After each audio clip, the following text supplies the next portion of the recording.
When it comes to EVE Online, every player wants to know the most effective tactic available. You want to know the meta. The meta controls everything. It determines what will and will not happen. Knowing the meta will alter your views, make you question your reality. It might even make you laugh. And now, you're part of it. You're watching The Meta Show.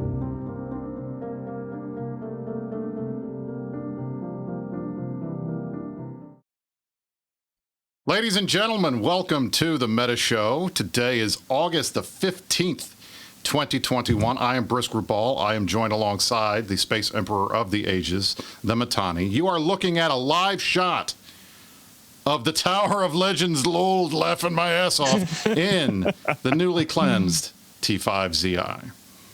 How's it look, boss? You like it? I see. I'm looking at my smug mug over there in portrait form.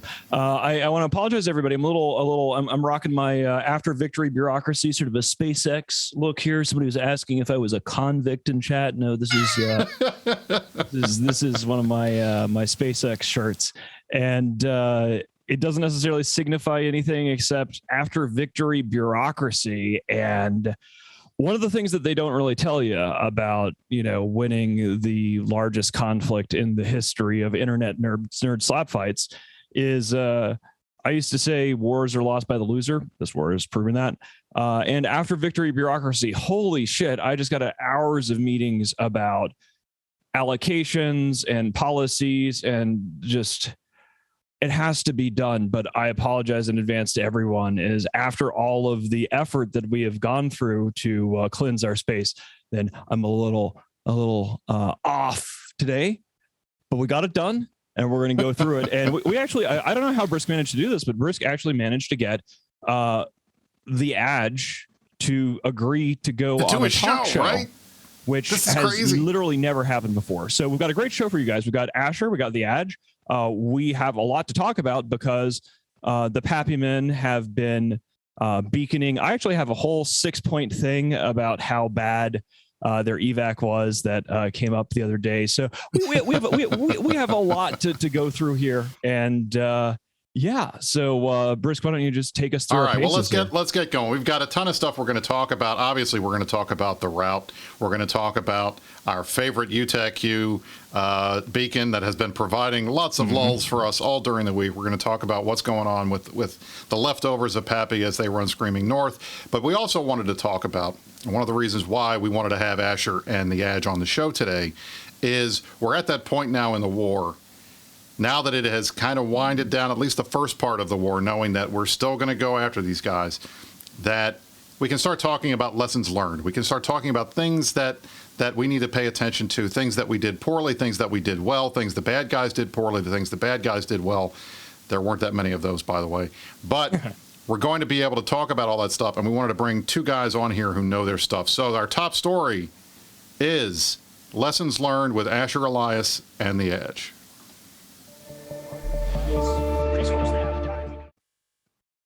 I hit the button too fast, and I don't have our camera set yet. So we're going to let these guys talk for a minute while I fix that. All right. Well, hi, guys. You're on the screen, but you're just not here yet. So give me a second to get our cameras fixed, and we'll bring you on. Asher, obviously, you guys know Asher. He has been on the show many times before. But TheAdj is a new person, so I want to throw it open. Adj, can you tell it, like very old, but a very, very important part of the Imperium apparatus? Adj, can you just introduce yourself to the audience who may not know you and talk a little bit about who you are? So, hi, I'm TheAdj. I'm a returning player from back in the day. I've quit for many years and responded to the Horn of Gondor. So, I helped fill in some of the gaps that we had with military leadership. So, it's too much for one person to run all the fleets and also run all the coordination stuff. So I helped pick up some of the slack there. The key word here for people who remember back in the day is Sky Marshal. Basically, In terms of Horn returnees, there's a bunch of people who return to the Horn and Gundor, and if you crack open Empires of Eve Volume 1 or Empires of Eve Volume 2, you'll actually find TheAdj being quoted during some of the Fountain War stuff along with Villy, which is fucking hilarious. But during all of this, he doesn't really like doing spotlight stuff, and we had to sort of bodily drag him. He deigned to grace us with our presence here.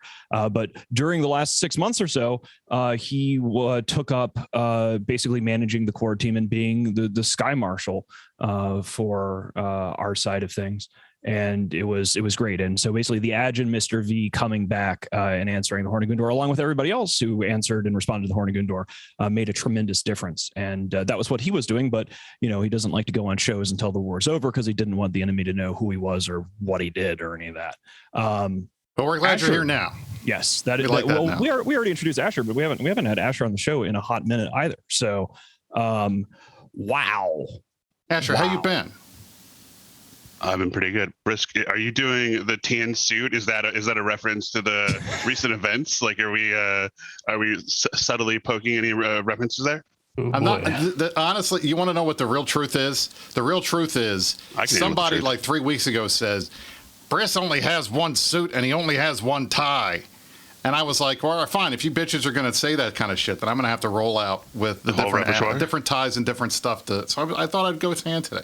Plus, the war is kind of winding. We're a little chill today. We're going to talk about cool stuff, but we don't have to go crazy herf blurf and everything because we won. It's over. We won. Well, at least this part's over. We won. Do you have a maroon jacket? You know what I'm talking about? One of those nice light red ones? I do not. I have all of my stuff tends to be very easy. It is either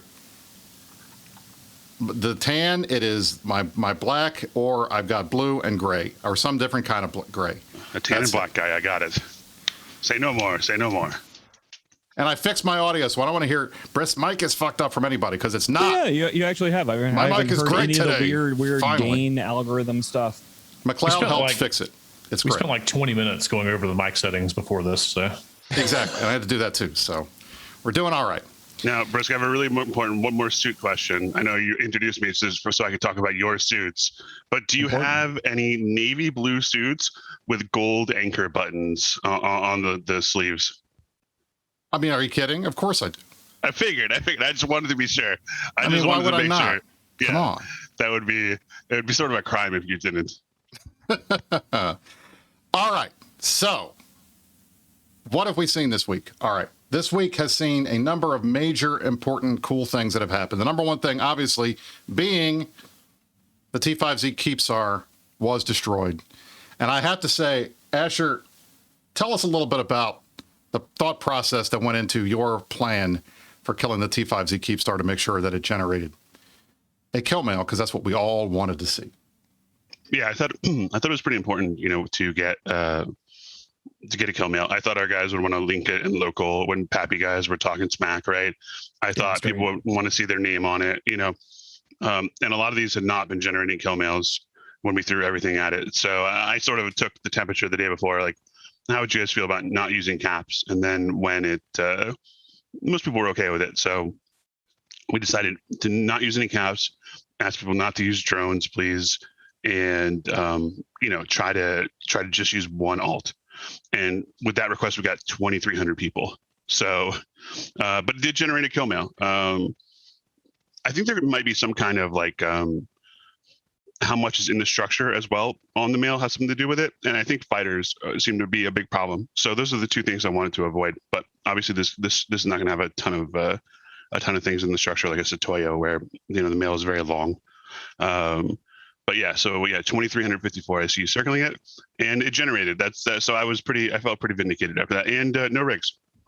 Yeah, I think this is really useful because it sucked. Like we sort of got our Titans out and we flexed, and I'm like, I brought the Matani out, and here I am in my avatar, and I'm sort of ceremony of killing the Forge of Zeros, and then it didn't generate, but it worked out really well. One of the things about that experience. I'm just going to go off on this for just a little bit here about sociology of victory celebration. So, I mean, I don't know about you guys, but for me personally, Pappy exploded on the dismount. Like they didn't land the plane. They just crashed the plane into the ground, and Pro God Legend fucked it up, and he fucked it up so badly, so abruptly that the whole thing just flew apart. And I personally ended up getting a lot of whiplash, right? Like we then went from, okay, we had plans for potentially months of fighting to retake our space. We did not have plans for these guys. Like I will often plan for failure. I will rarely plan for a catastrophic success. And I think that the Pappy implosion 2 weeks ago on Monday, August 3rd or 4th, whatever it was good evidence of just an example of just complete destruction.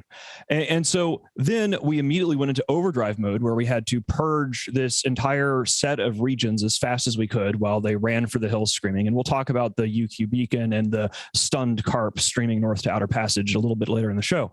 But one of the things that I thought was really healing from like a social ritual perspective, I was so exhausted that I almost thought about like not doing the T5ZI Keepstar at all, especially because Forge Zeros didn't generate. And then TheAdj was like, come on, dumbass, like, go do this. And up until that point, I'd been feeling very burned out. And I was wondering, like, was I going to have to spend another 2 weeks shifting from Hell War mode to cleanup mode where you're just exhausted and whatever, and getting everybody together in tie-dye. Everyone streamed. You had INN streaming, you had Rampage Incorporated streaming, you had Mind One DJing. Like everybody got out there. Yeah. Everybody did their thing. Everybody did their thing. We all hung out there, and by keeping it down to just subcaps, we all got a kill mail for trouble. And once, it was a very significant thing because I found that after that, I didn't sleep until like 11 a.m. the next day after that kill. And it was not I'm wired in a bad way. It was like we got the entire tribe together and we did our little, like basically a victory dance party, literally with a DJ. And then in the 20 minutes of the thing getting destroyed, we let loose this tremendously cathartic primal scream of just the entire tribe howling at the moon. And it was very fulfilling. Like I sat there for the entire howl of victory, listening to the greatest awe chain in the history of the internet. Stunned. It was a solid 10-15 minute awe chain. It was 17 amazing. It was 17 like minutes. 17 was the actual. Yeah, there it is. And here it's coming. That was a real moment because like you could hear, like for me as the leader, there's like this feedback loop between like the leader and the tribe. And like I just stood there just listening to the spaces between the sounds, and this just susurrus is just fascinating. Like it was almost as if you stuck your ear up next to a beehive, and just through the chaos you heard this exultant scream of really just primal victory and lust for life. And it was 17 minutes that meant a lot to me. I felt very connected to the tribe. I think we all felt very connected. And afterwards, it was amazing. I no longer had that feeling of exhaustion. I no longer had that feeling of whiplash. And I think it's really interesting to see in modern post-industrial capitalism, you rarely get these kind of tribal level ritual events to signify a shifting of phases, right? And afterwards, it was like, we put a fucking period on the end of that. We all sat there. We screamed at the top of our lungs in the awe chain. The thing died. It generated a fucking kill mail. We put Sir Molly's old fort from Null right there where it used to be. That is the best thing. And XTDZ, it was either XTDZ or TheAdj had the idea. TheAdj was your idea or was it Titties' idea? I don't know whose it was. We were talking about placing a keep, and I said, look, we don't have enough keeps to just drop one here. It's a dumb place to put a fucking keep star in the first place. We don't need a keep star in this system. It's a vanity keep star. And I was like, let's just drop a fort. And then XTDZ came up with the idea of, hey, let's use the Moreau. And I'm like, we literally have Null, right? Like that was one of the things that we took down when we knew these guys were coming, because we knew that NC Dot was going to go, they want to try to get Null. Oh, no, that's not it up. That's not the full story on that fort. So I want to hear the story. Let's hear it. Give us the story. I don't know which GSOL person picked it up, but they had already claimed like the iHub and everything. We actually snuck it out from under them, like it unanchored when they were already killing everything around it. And we somehow got that guy out. We lost like every other fort in the area, but we got that one somehow. I still don't know who picked it up. I love it. I love it.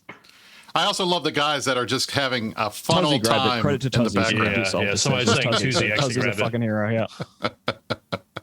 Yeah. Yep. So, all right. So what else we've seen this week? So we saw the T5Z Keepstar die. That was a huge moment, I think, for everybody in the Imperium. I know from the Init side, we were there. We were shooting stuff I was streaming alongside Merkel Chen on Rampage, and it almost brings a tear to your eye a little bit because you're like, Billy Bob, not Tuzzy. Sorry, Billy Bob did it, not Tuzzy. Yeah, all right, we're confusion. There are and I think Matani said this correctly, and I think this is something to keep in mind. It's very rare when there's like a shared moment when you can say, all right, we've done this. We know this is true. This is what happened. And this signifies a major inflection point in the game and in the war. And that was the destruction of this T5Z Keepstar. Why? Because it effectively ended their resistance in Delve. Until that was gone, they still had a structure with a ton of stuff in it that they could, run fleets from or get out. People could just goof off and do what they wanted to.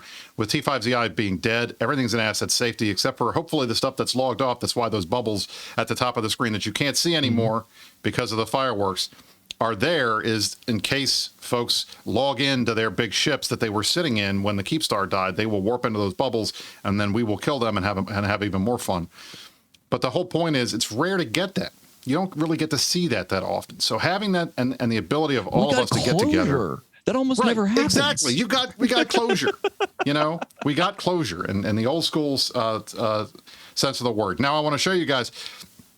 We've been talking about Delve as healing, and it really is. And we showed you last week the status of Delve and how things were moving. And since then, the war ended effectively on August the 2nd, VB Day. It's the 15th. It's been about 13 days. And if you want to, it's just amazing if you look right now at the way things are. On Dotland here, you can see Delve completely goons again. Mm-hmm. You want to look over, here is Quirius, almost completely goons, where everything has been taken out, or unless it's Dracarys or Sib Squad who are going to be living there. There are a handful, maybe fewer than 20 Brave iHubs that are left in Quirius. That's going to be cleaned out. Fountain completely empty, except for LSH in the bottom one constellation that goes into Iridia, and then the Dockworkers guys up in you can see on here, UMAD, the Dread Bomb guys, gangbang team. Sorry, I get everybody. I use every name except for the right one, right? The gangbang squad guys are up there in Fountain Core. That's it. Everywhere else is cleared out. We have completely, in the span of 13 days, wiped away 99% of the work that Pappy has done in our space. And it took us 2 weeks to do what it took them almost 14 months to try and fail. Correct. I just think the entire thing is it safe here for me to go into why I think that they imploded so badly compared to baseline? I've got my 6 points here, and I think this is a perfect time for that. Okay, because we're doing lessons learned now, so let's go. All right, so here's the thing, guys. Never in my wildest dreams could I have expected or planned or hoped for a fuck up as bad as Pro God Legend giving the order to unanchor these fucking Keepstars in the middle of their big op, right? Like, word has kind of gotten around that's what happened, and it was Piggles' fault. And I don't even think it's Piggles' fault. Like at this point, like Pro God is kind of going into the Manny category, as in terms of like, I want to send him a fruit basket, a gift basket, maybe some scotch. I don't know. I feel like I need to give the guy a thank you card because he destroyed the whole Pappy thing. There is no Pappy anymore. There's not even a legacy anymore. Like we are so busy working on clearing everything and healing Mother Delve and getting all the victory bureaucracy stuff sorted out. We haven't really had a chance to focus on the fact that there is no legacy. There is no Pappy. High fives all around. 2 dead coalitions. Fuck them both. But let's talk about why this specifically was so bad. One, obviously, when you boof the dismount, when you're like, oh, hey, we're gonna end the war and we're gonna tell everybody to go home, having it come out in a disorganized way is very bad. So obviously Pro God unanchoring those Keepstars and setting off this chain reaction of infighting and panic was great. But there was no way that I could have known that. So for example, things like the UQ thing is just amazing. They screwed it up so badly that it started taking them so long to escape that all of these other people up the chain had an opportunity to be prepared. So, for example, some of those systems were jammed by people like Deepwater and various others that I'm not going to talk about because I'm not sure what I can talk about, what I can't. But the point is that people were ready to interrupt the chain. And the chain of their escape was interrupted. And then when they finally got up to catch, then this dread bomb beacon is just like those guys. You guys got to see this. We're in awe. Yeah, Brice, can you show us some of the blood and carnage? If you want to look, I mean, I'll pull it up here on the screen. It is amazing the stuff that these guys have killed in the last week in Utah and QTech. We've got a Rag, a Hell, Arcs, Hells, Rorquals, all kinds of stuff every day. Here's a Nidhogger from earlier today, an Archon from, I mean, they're an Arc, Nag, Thani, another Thani, all this stuff. Yeah, a Finfleet Rag, yeah, and it's just it keeps going. insane. And so for those of you who are trying to figure out, well, how did they do this? So UTAC-Q is a system in Catch. It's one of the main structures that they're using on their Keepstar chain to get the hell out of Delve. There just happens to be, oh, sorry about that. That's coming next. There just happens to be a system also in the area called UQTAC.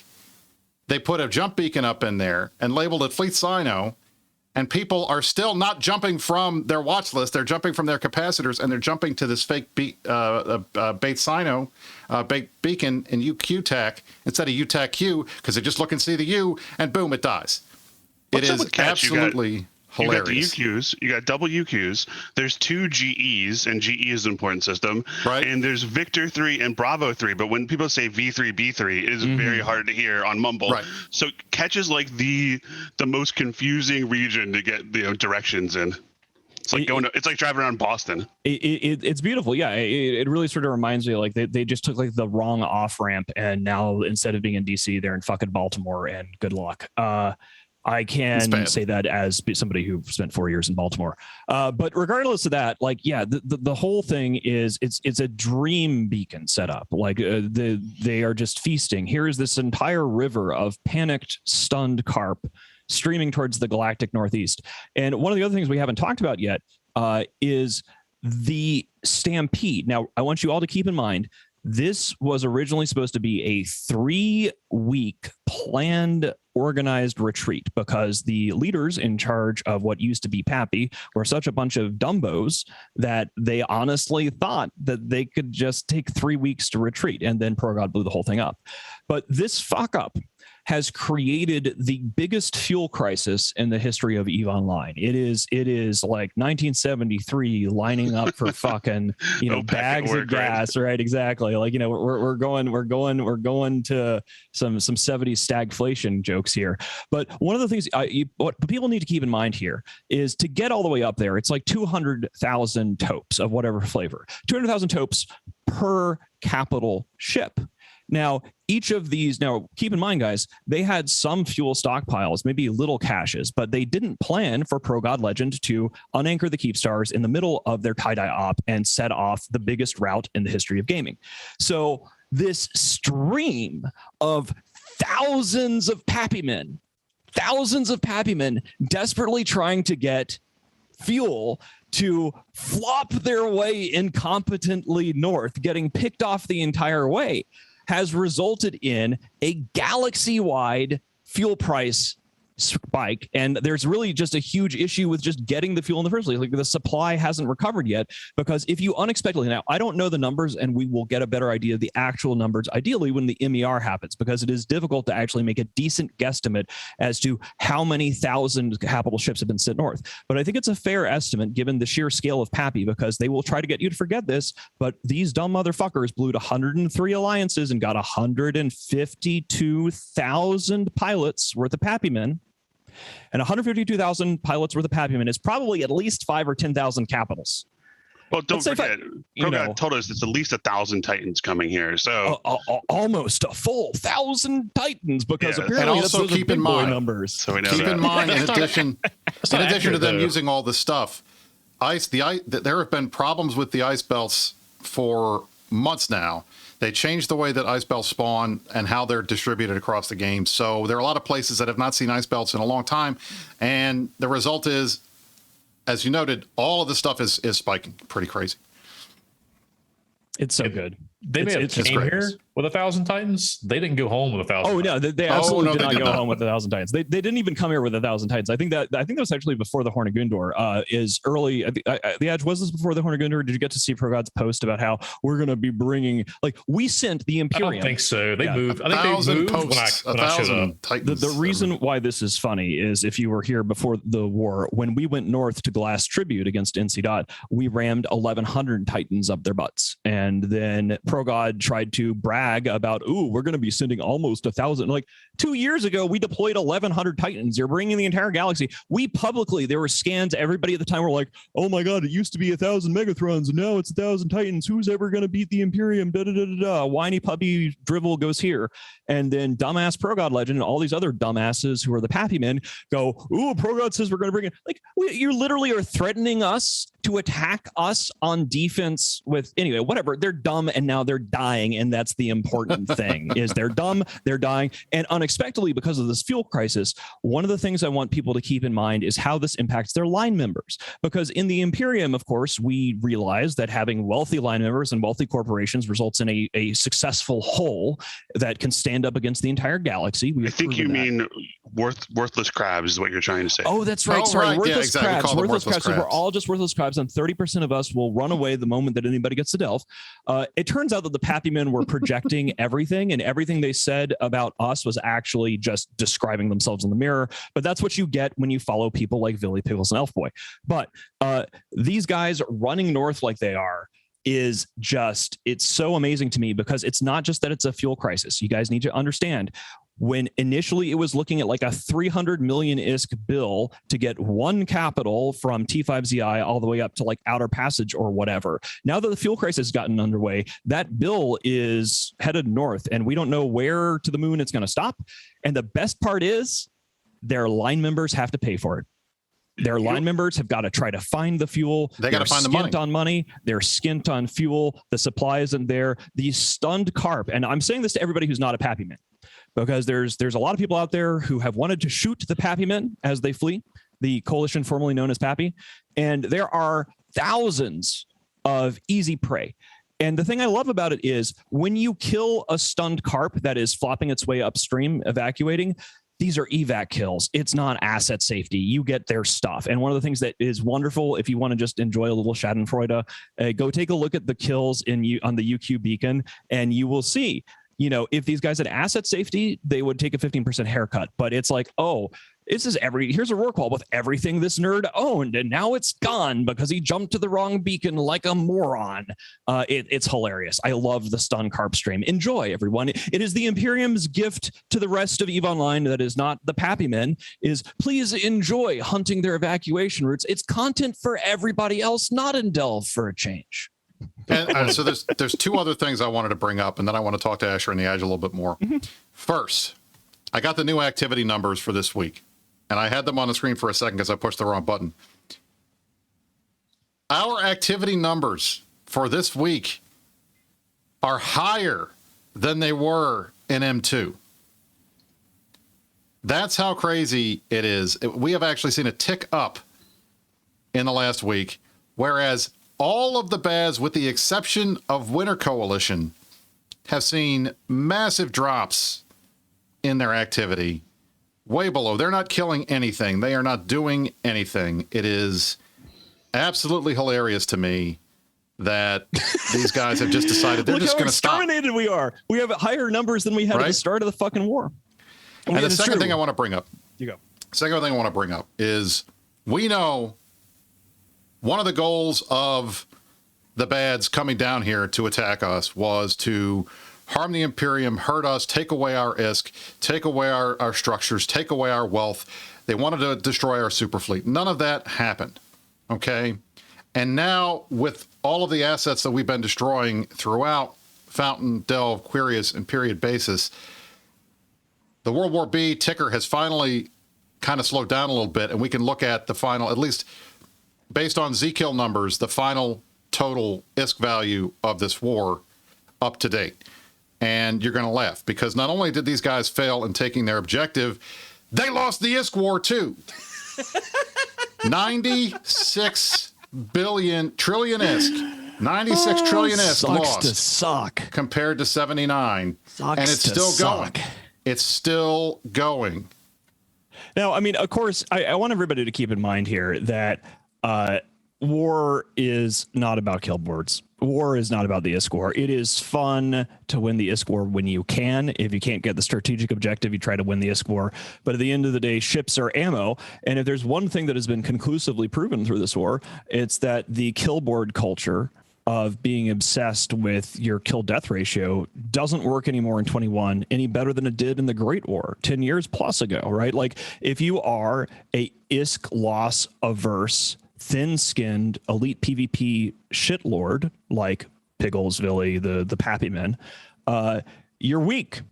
And this is the proof. The proof of your weakness is that instead of actually doing the needful and having some balls and making some offensive moves that actually required risk, instead, these guys played there's a poker term for this. It's like something, I don't know. I'm not really like a super poker guy. I just steal useful phrases, but it's like people who are playing so tight that they're just, they're not playing tight aggressive. They're just playing We call pure them rocks. We call them rocks. They're just sitting there going, I'm going to drop 2 ass balls. I'm going to drop 2 and ass the minute balls. that they bet, just to get out because they got something. So that they're the easiest guys to read.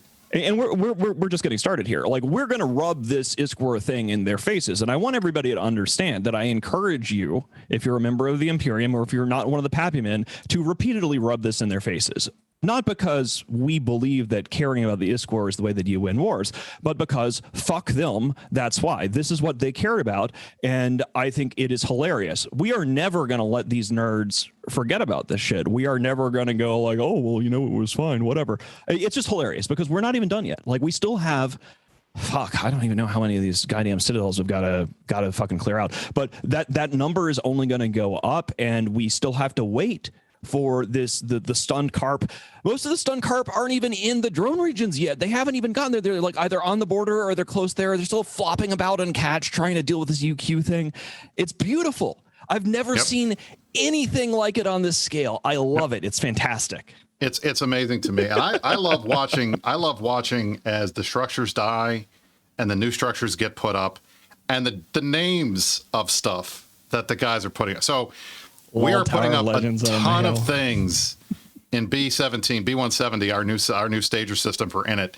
We've got the Keepstar is onlining, and I hope that Goons will be joining us to hang out for the Keepstar onlining. Mm-hmm. Fountain Frank's home for hot unwed mothers. That's the name of the Keepstar. We've got the Laboratory of Bathwater getting ready to launch. We've got Feet Pics and Fanfics is the Fortizar we've got so far. We've got the Forge of leggings, not legends, leggings going up. The Foundry of Flip-Flops. We are having so much fun making fun of these awful fucking names that these guys name their stuff. The Pappy Men run. I love it. It's never going to stop. It's great. It's great. So, as always, Goons, you guys are happy to join us out in Fountain if you want to come party, because there's still some fun stuff going on. We'd love to have you up here. I want to talk to Asher and TheAdj. Mm-hmm. All right. TheAdj, you've been back now. You've been doing the co-ward thing for 6, 7, 8, actually almost close to a year now, right? Since September. Can you tell me how it feels now compared to during the depths of the war? What obviously it's going to feel lighter, but is there a change in the attitude and the tension in the room? Do you feel like it has been like there's pressures off, or are people still like kind of in that war mode? How is it feeling in those rooms now? And it's definitely different. I think something that a line member probably doesn't understand is they just show up to fights. They see a ping, they log in, they shoot things, and then they log out at the end of the fight, right? They don't see all the other work that other people are putting in. And I'm sure they know things are going on and they appreciate it, but things like having to watch for hostile form ups like 24/7 every day for months on end. Like when the whole 3D thing started, we just sit there and watched. That's all we could do every day for 2 months was wait and see, are these dudes going to form tonight and fling 800 people at us? And then we have to get in system before they do. Your turnaround time was less than 5 minutes at a certain point. So you had to constantly do that. It takes a toll on people, I'll give a little bit of a shout out to Coord. We burned out half of our Coord team in 2 months going through this. Like we were cycling people through just to try and keep them going because it was so fucking miserable to do this every single day. And then you don't even get to really have a good fight. You have to fend off, 800 nerds when you have like maybe a full fleet, maybe 2 at most. So it's just really draining on people to go through that for a long time. And now we're starting to see everybody come out of that. Now it's like, okay, wow, we really did win. I think we've had more slap fights in the past 10 days than we've had in the past 9 months combined. Because people are finally starting to unwind a little bit and realize, hey, we can go do other stuff. And then people are starting to, you have to put up that one wall, that one front when things are going on, right? But now you can kind of let loose a little bit, and we're starting to see some of that happen. So I'm glad that people were able to let loose a little bit, but it's definitely taken a toll on leadership and the middle management. On call for a fucking year in some cases, like not being able, that has sucked. It's great that we can talk about the bits that sucked now because we won. And the people, especially in Coord, I want to emphasize everything that TheAdj just said is like, that is one of the highest. It's like being an air traffic controller. It's a combat battle space commander situation. And so one of the things about a defensive war is you are forced into a reactive situation. Like in my case, I've basically been kind of chained to my battle station for 13 months, not completely at my battle station, but I never, a lot of guys who work IT have to be on call when servers break or something. And I've thankfully never worked on call, but I'm functionally from the big chair. It was like being on call for 13 months. Like, oh, hey, it was just really great the last few days to go out to a restaurant and just put my phone in my pocket and not look at it at all. Because, during the war, you have to be aware of espionage stuff, aware of metagame stuff, constantly watching their pings, making sure that people that you were planning on being there didn't get abruptly sick. Thank God it's over. Fuck Pappy. Ugh. Asher, how from the FC perspective, as Sky Marshal, was that similar for the FC team as Edge would with Coord? Did you guys have a lot of cycling because of burnout? I mean, how did that work? Yeah, I would say that what happened was people would just pour themselves into it. And it's really hard to say, I'm going to take this day off because that could be the day where they make the final attack. You have to defend everything 100% perfectly. That was their motto when they were attacking 1DQ is, the constellation is they have to win every one. We have to win one, right? And as an FC team, so and each location felt like that, like, oh, we've got them stuck in Quirius, but if they break SVM, then they're into Delve, right? Like, and it was just each goal was like that. And I remember early on in the war, basically we had myself doing US time zone and Moon time zone. We had Alice doing, Chinese time zone and early EU. And then we had John Hartley doing EU time zone, right? And it was basically just the 3 of us, just 24 hours a day on the clock. And after a couple months, I just went to John and Alice and I'm like, hey, you guys need some days off. I'm going to just, I'm going to wake up in Chinese time zone on this day and in EU time zone on this day. And I'll cover your shifts, right? And that's what it was like. And what happened was you had FCs who would just keep pushing themselves. They got to be there every day. And then one day it just snapped, right? And that was they're just like, I cannot do it anymore. And obviously that was part of their strategy. Their strategy was not only did they have more people than us, they had more FCs, they had more leaders. And when you don't have to win those battles every time, you can, you can just try again. And we always have to win. They only had to win once to get their objective. And then I think the last thing to think about is that it's much easier FCing, when you have a 2-to-1 advantage. I can give just about any FC a 2-to-1 advantage and they'll probably win. Unless they're just, literal garbage tier, right? Like that's, so from that perspective, they weren't sending their best people, right? I'm coming down. They're not sending their best. I'm coming down the escalator as I tell you this. They're not sending their best people. They were sending, their C tiers, and Some of the you mean FCs, Carmen Gel? Is that who you're talking about now? I didn't say any names. Some of the FCs I assume are good FCs, but overall they weren't sending the best people all the time, right? And so, you saw PGL taking a month off. You saw Billy taking all kinds of time off, right? He had always had time for Trash Talk Tuesday, but not enough time. Well, no, I meant it from FCing. Obviously, he had priorities. He had time for all of the fucking talk shows. He had other priorities that were much more important than FCing. But I meant for FCing. Probably on their side, the person who put the most effort into it is Headliner. I'd say if I had to pick one person, is probably he put more effort into it than anyone else. And you wonder why people hang out with like toxic people. Well, if you put in the work, right? If you're there all the time, then that is a quality all its own, right? So no, it was from an FC perspective. We had a lot of burnout of established people, but the thing is, when you give people a chance to thrive, in a rough environment, people will rise up quickly. And so we saw a lot of people who previously were considered skirmish commanders or, sort of, low level FCs become quite prominent because they got really good because they had to, and they were given the opportunity to do so. Absolutely. Yeah. I mean, the outnumbering thing is really something that the Pappy men are always going to want to forget in this war. And I'm glad that Asher brought it up to remind us that, like, one of the hilarious things when the war started turning was when the Pappy fleets started getting outnumbered by Goonswarm.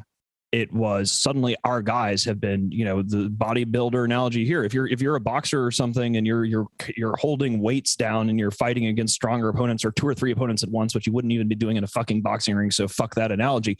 But the point is that, our guys for more than a year fighting these dumbass nerds who had a 2-to-1 or a 3-to-1 ratio on us, depending on how well they marshaled their forces. There's excuses that Elf Boy is making about, it was never actually a 3-to-1 ratio. It was oftentimes they love to quibble. 2-to-1. I have never seen they are anybody more pedantic than the Pads. Bitches. And the fact that they didn't actually put 3-to-1 on the field the entire time is their fault because they're a bunch of fucking losers, and that's their problem. But once our guys find ourselves in a situation where we've been fighting, basically, we have been playing EVE Online on nightmare mode for more than a year.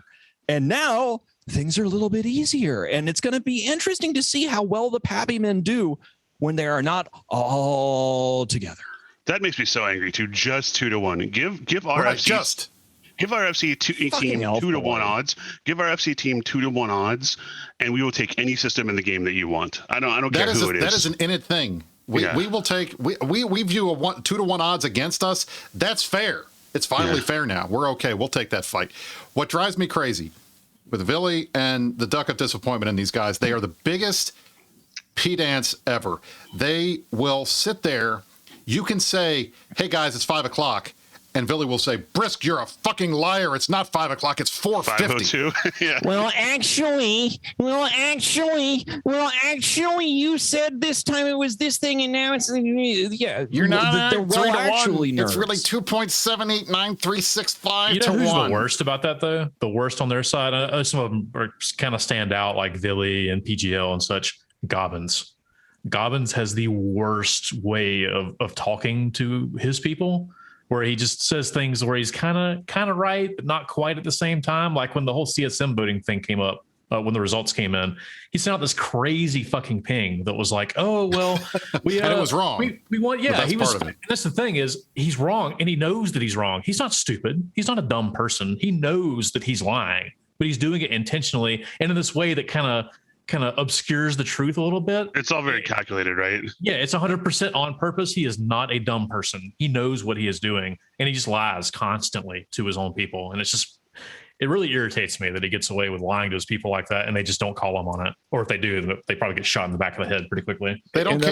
It only works because, like, the only reason why Gobbins is able to try to get away with that is because he thinks that he won't be repeatedly and publicly called out forever and ever after for being a guy who is comfortable lying about little things. This is the thing. If you are one of the Pappy men and you're wondering and you're running for the hills under fire and you're wondering what went wrong and what you could do differently next time, remember, if your leaders are willing to lie to you about a 1 billion ISK swing on a battle report of no consequence, if they're willing to allow FCs to lie about little things, if they're willing to themselves lie, and like, you know, I get things wrong all the time. It's just, I'm not a little dick bitch. So I will come up and say, we get them wrong. We say, sorry guys, we got it wrong. We thought it was this, it was that, whatever, move on. But you know, the thing about the dirty old McDonald's that Elf Boy is running over there in Hordistan or whatever is that he lies about all sorts of shit.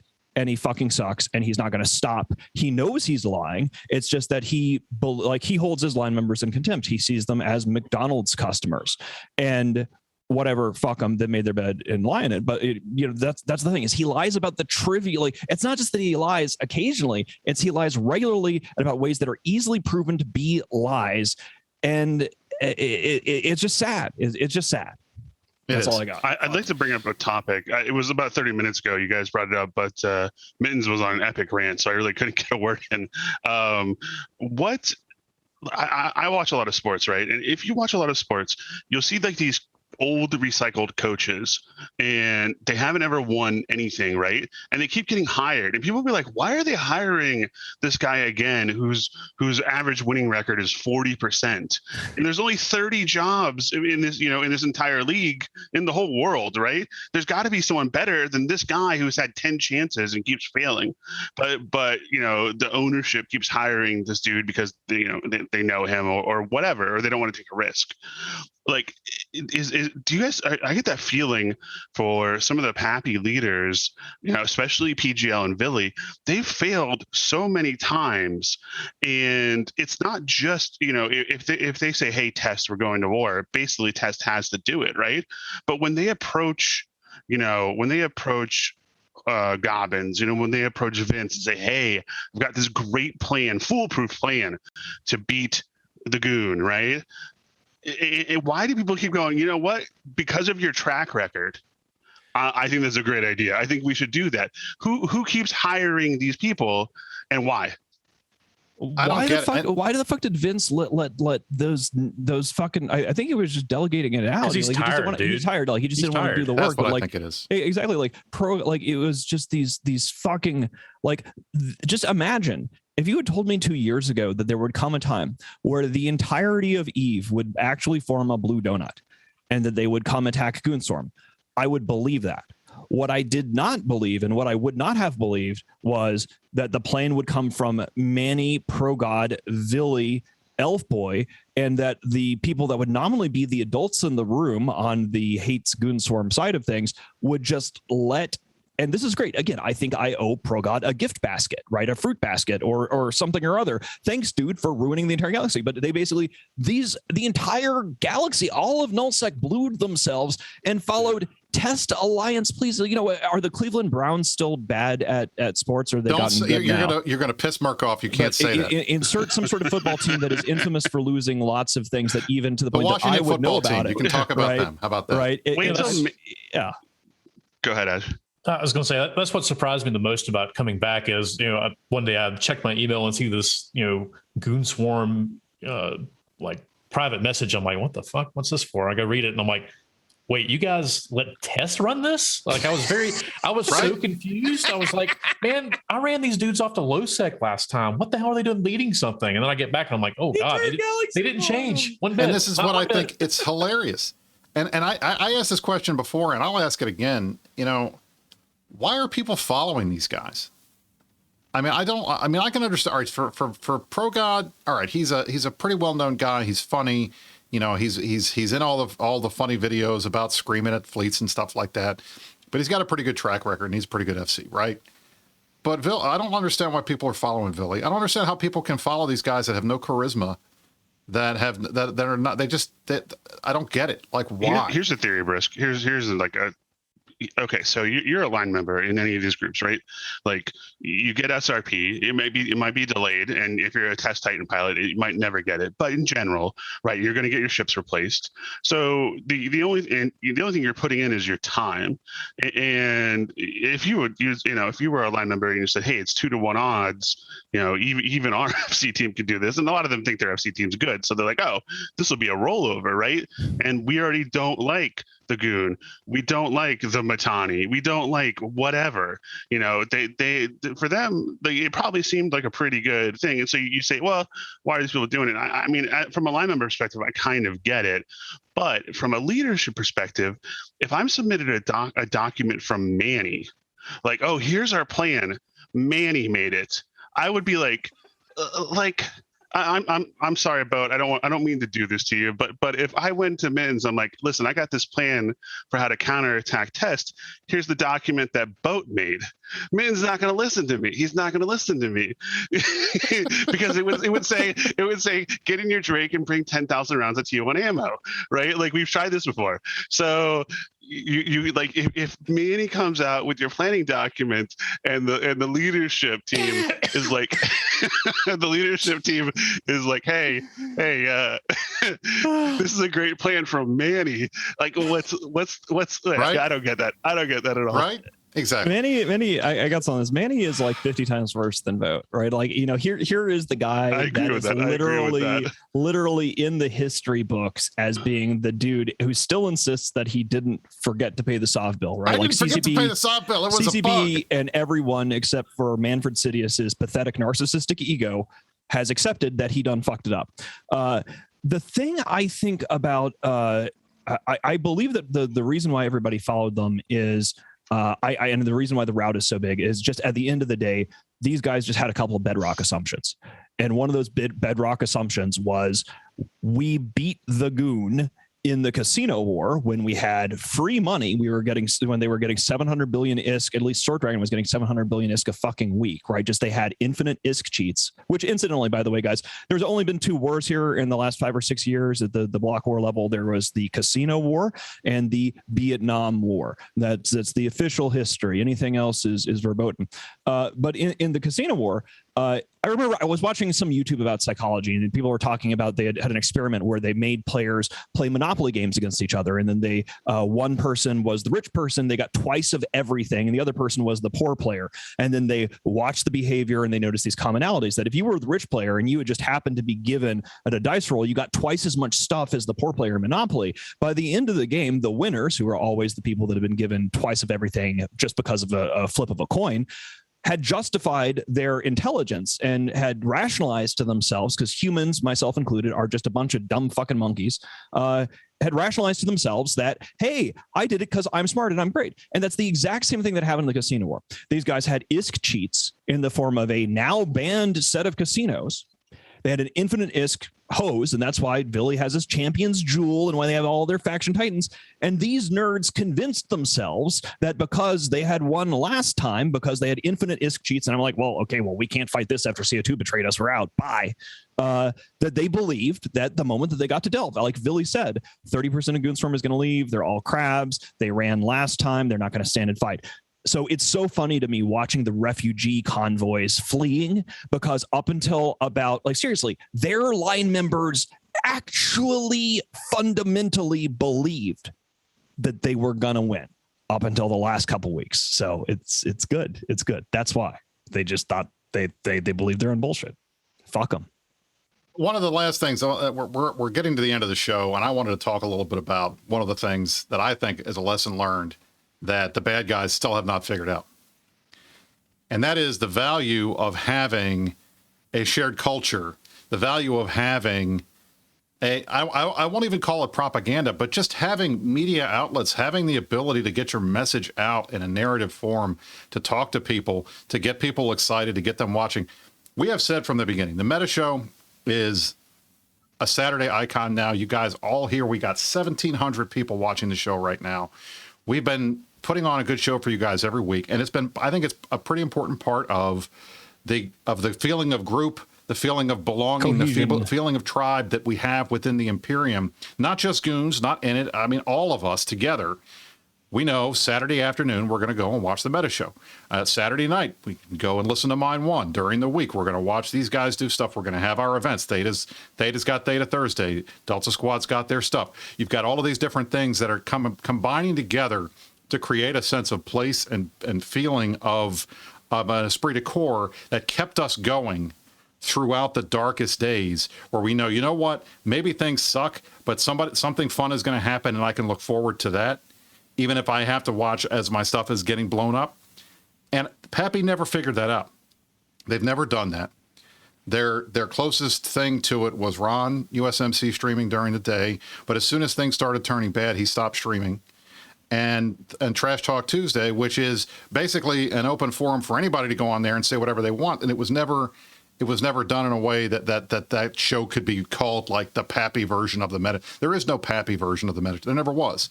There's no Pappy version of any of the shows we do on INN. There's no Pappy version of any of the stuff that we do. And for a group like Dreadit that was born on Reddit, I think our guys going out there and just having fun, even making up Reddit's form and taunting these guys with this massive in-joke that's been going on for months now, they have no way to counter it. And I felt like that was one of the things that helped get us through the dark days. Do you guys agree with me? Is that a fair characterization of that, or what do you guys think? Yeah, I got something there, Brisk. So there was a day, I don't remember exactly when, it was sometime in February, is where we had retaken most of the hubs outside of 1-S, and Pappy was starting to retake those. And they were actually starting to shoot citadels again. So like they were starting to shoot like Satios and stuff like that, which they hadn't really done previously. And there was one day I came back from work and I had like, pings in like 3 or 4 channels from Mittens saying, hey, what the fuck? Why are these guys shooting our Satios? Why aren't you forming for them?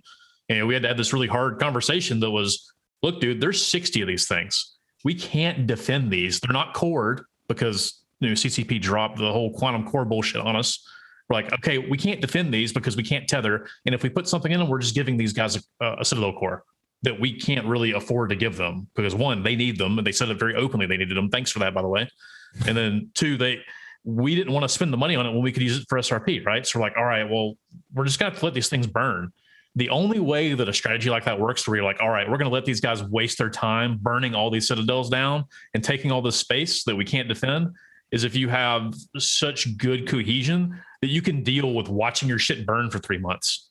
I wasn't 100% sure we were going to make it just because of how many citadels we had to watch burn down. I'm like, man, sitting here for 3 months, this is going to really suck. And, goons powered through it. We made our own fun because we couldn't go out and shoot these guys. Right. We're like, all right, well, we just got to deal with this, right? So we got shows during the week. We got Seriously Videos. We got Mind One. We got all these guys out streaming, and it kept us going through the worst part of the punching in the dick that we received for the last 13 months.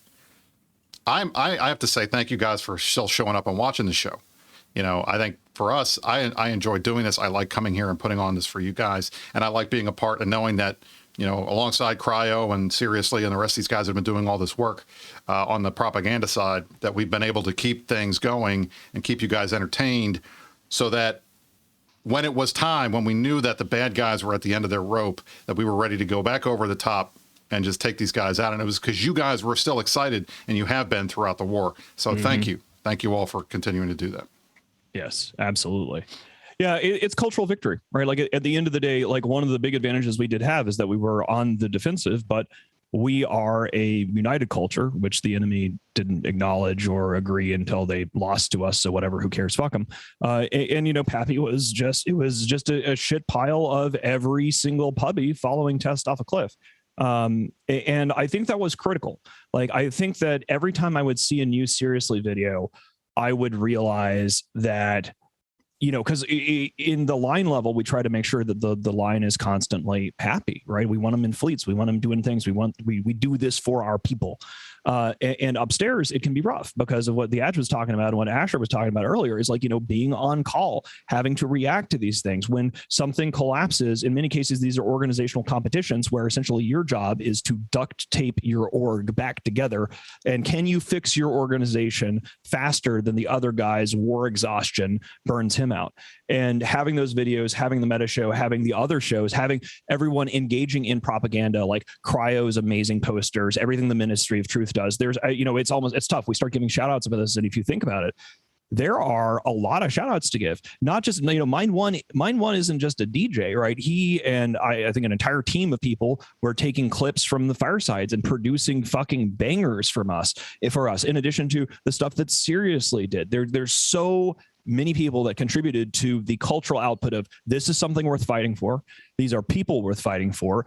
Your friends in the trenches are not broken. And in fact, not only are they not broken, they're singing fucking songs together about how inspired they are to keep fighting for each other. And that moment with the Satios, when TheAdj told me, you know, when we had that sort of, when it got to the eating Satios phase, I had no idea how crazy the sprawl of the fucking things had gotten in Delve. I hadn't, because like I don't keep track of industrial structures because I don't care. Like in wartime, like, you know, I'm not the industry guy. We have people for that. And when I found that we had 66 Satios, it was like, it was after losing the first fight, I was like, oh, okay, this doesn't matter at all. Right. Because if you have one Ferrari or you have 5 Ferraris and your 5 Ferraris get blown up, I guess that's bad. If you had one Ferrari and you lost it or whatever, gosh. But if you were the guy that had 66 Ferraris and then they all just got set on fire, you had 66 Ferraris in the first place. Who gives a shit? What are you complaining about? Yeah, like, well, why did we have some? And so one of the things we're doing in the rebuild is we're regulating things because we need to make sure that the right CTOs go in the right places. Because we had no idea. We're goons. We're covered in Cheeto dust and whatever. And, you know, imagine losing a war. Imagine losing a war where you had the entire galaxy for more than a year and you lost the war to a bunch of dinguses like us who didn't even know how many fucking Satios they had because they just lost them in our, there's a Keepstar here. There's just stuff's just coming out everywhere. That's all I got for today, Brisk. I think right. I'm done. I got one last thing, then we're going to kick it to Edge and Asher for their last thoughts, and then we'll get out of here. We'll do the piercing the corporate veil next week because we can do that anytime. Yeah. I think one of the things that the bads need to learn, and I hate to give them advice for the next time, because there's always going to be a next time. But I remember in my political science classes in college, one of our professors would laugh and joke and say, the only thing you need as a country is a flag and an airline, and then you're officially a country. The other thing that I think Pappy didn't do well is they had no cohesion because nobody knew what they were. No, they never even had a name. The Pappy name evolved over months. We named them. We named them. We named them multiple times, and they had no symbology. They had no name. They had no propaganda. They had nothing. It was just a bunch of guys, a bunch of, as Merkel Chen would say, you know, a ragtag group of chuckle fucks getting together and throwing everything that they had at us. And you can't do that to a group that has been bonded together for as long as we have and then expect the same things that are happening right now to the bad guys. And we'll talk about this next week on the show. Legacy is falling apart. You have Corpse getting poached out of Braves, going to PL of all places.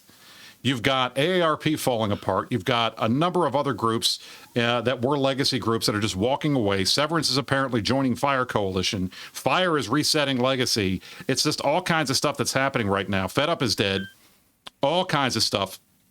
And the resulting changes, you're going to look and see the Imperium is going to look pretty much like what we looked like before the war.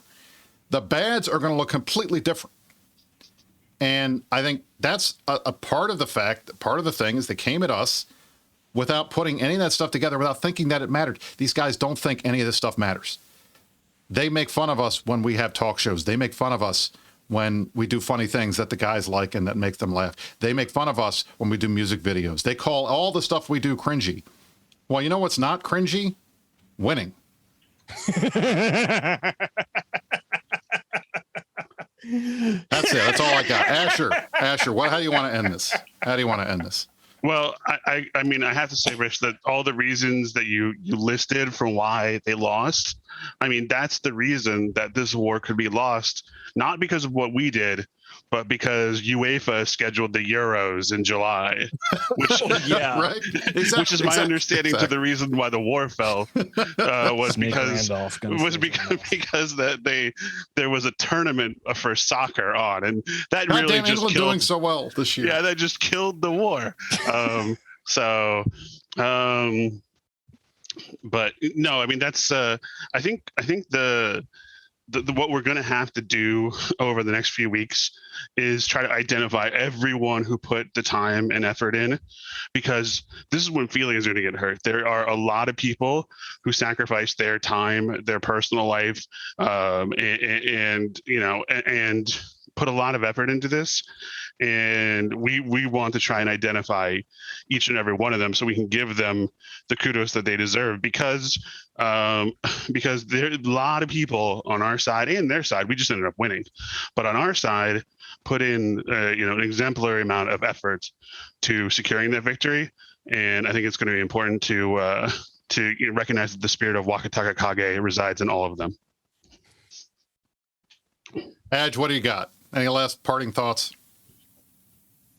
Kind of going off of what Asher was saying, I've been thinking for the past 10 minutes. I'm like, who are some people that probably haven't been shouted out that need to be?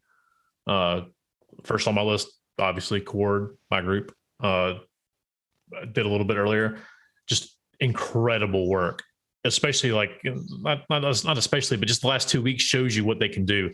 I was thinking, 2 weeks ago, I was going to have to organize, going through each constellation and clearing stuff out. These dudes have like murderized how many citadels? It's just an incredible amount of work that they're doing without anybody having to go through and handhold them. They're just going through and doing it because they know it needs to get done. Just thank you for making my job easier, because I was really not looking forward to that.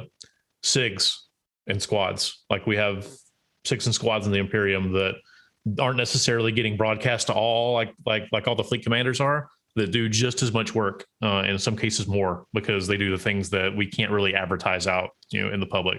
So all those groups and the leadership in them that helps make things work, thank you. We really appreciate it. All right. Absolutely. Last final announcement. Ben, does he have anything before we do final announcements and we get out of here? No, that's it. I mean, basically, like, we're exhausted because we're busy purging everything. The Cord guys are champions. Like, they're helping manage burning literally thousands of citadels down. It's insane. And I will, there's going to be, if you haven't heard a shout out and you deserve a shout out, almost everybody in the Imperium deserves a fucking shout out, because everybody who believed and fought and put energy into this thing against the entire goddamn galaxy can understand that the energy that they put into this war was a tremendous human achievement. This is, and we will never let anybody forget this, this war was the greatest internet nerd slap fight thus far in the history of internet nerd slap fights. In the future, there may be bigger wars on the internet, but right now, the Vietnam War was the biggest war in the history of internet nerd slap fights, and we won it. And we won it because of everyone on our side that came in and contributed to this thing in little ways and big ways. Like, there is no greater proof of Goonswarm's founding piece of propaganda of every ship counts than the evidence of this war. Time and time again, individual contributions were the thing that helped get us where we needed to go and get through this thing. And so everybody deserves shout out. And as we go through this process of having firesides and planning and setting out the post-victory bureaucracy, I'm going to do my damnedest to make sure that we give gold stars to fucking everybody who deserves them. And that's a big list. And I just want everybody to know that if you have not been gotten your shout out and gotten your gold star, we are not going to let you, like, I love giving out. I love bragging on the gang. I love bragging on the guys. I love bragging on the girls. I love getting up at the Fireside and the Meta Show and saying, look what this badass space Chad over here did, like with Billy Bonigans. Like, look what Billy did. He managed to combat evac the former capital of Band of Brothers is their faction Fortizar, just as that we can now enjoy a permanent fuck you to both Villy and Molly in T5ZI forever. And that's the kind of thing. So gold stars all around. We'll get there. Thank you guys so fucking much. And congratulations to all of us. We beat the entire goddamn galaxy. Hell yeah. Absolutely. Absolutely. All right. So last thing before we get out of here, I just wanted to remind everybody, 45 minutes. We lost a member of the Imperium family earlier this week. Skoro from Hogyoku Apple Pears Corporation passed away. We're going to be doing in 45 minutes, we're doing a Sino Vigil in 1DQ. You all are welcome to join us as we remember his life and his legacy in Imperium. Legacy little L. Yes. All right, everybody. I want to thank you all for being here. This has been the Meta Show for August 14th. I keep saying 15th. August the 14th, 2021. I'm Brisker Ball. Join alongside the Matani. We have Asher Elias and TheAdj with us here this week. Thank you all for all the hard work, everything you did. You are the big winners. And now you stay classy. Do we